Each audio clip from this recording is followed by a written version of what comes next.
Olimpíada Brasileira de Física. Dois carros movem-se no mesmo sentido em uma estrada retilínea com velocidades VA igual a 108 km por hora e VB igual a 72 km por hora, respectivamente. Quando a frente do carro A está a uma distância de 10 metros atrás da traseira do carro B, o motorista do carro A freia, causando uma desaceleração A igual a 5 metros por segundo ao quadrado. A. Calcule a distância percorrida pelo carro A até que ele colida com o carro B. B. Repita o cálculo do item anterior, mas agora supondo que a velocidade inicial do carro A seja de 90 km por hora. Interprete seu resultado.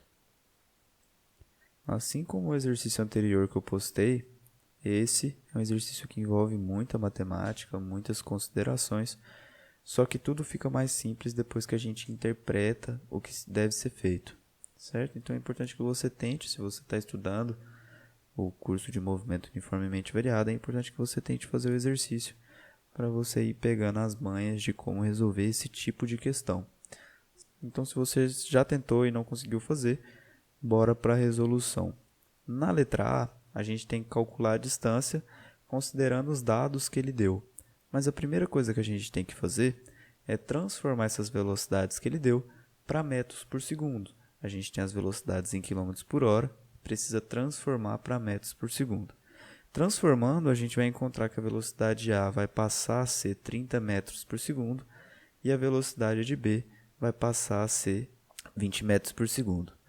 Agora a gente precisa analisar, interpretar as situações que acontecem no exercício. A gente vai ter dois carros, o carro A e o carro B, que eles vão estar distantes 10 metros um do outro. O que vai acontecer nesse movimento? O carro B, por estar numa velocidade menor e na frente, ele vai continuar um movimento uniforme e o carro A vai ter um movimento uniformemente variado com uma desaceleração.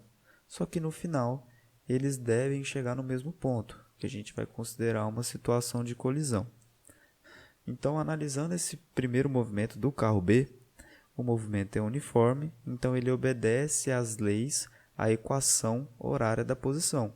Certo? A gente tem que a velocidade é de 20 metros por segundo, a posição inicial, como ele está 10 metros à frente, a posição inicial é 10. Então, se a gente for escrever essa equação horária para o movimento uniforme desse carro B, vai ser S igual a 10 mais 20t.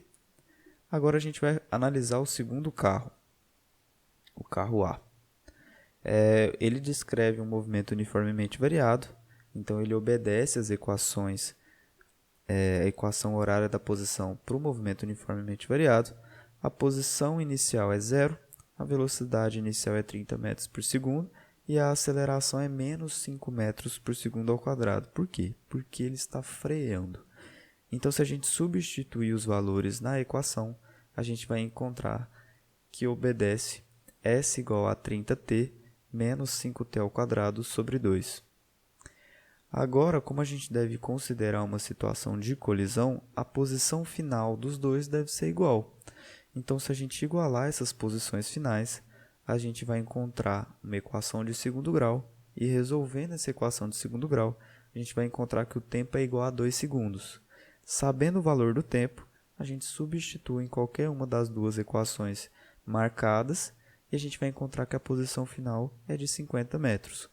Como a variação de espaço do carro A até o ponto da colisão, do ponto inicial até o ponto de colisão é o próprio S, então a variação de espaço toda do carro A é de 50 metros. Agora vamos para a letra B.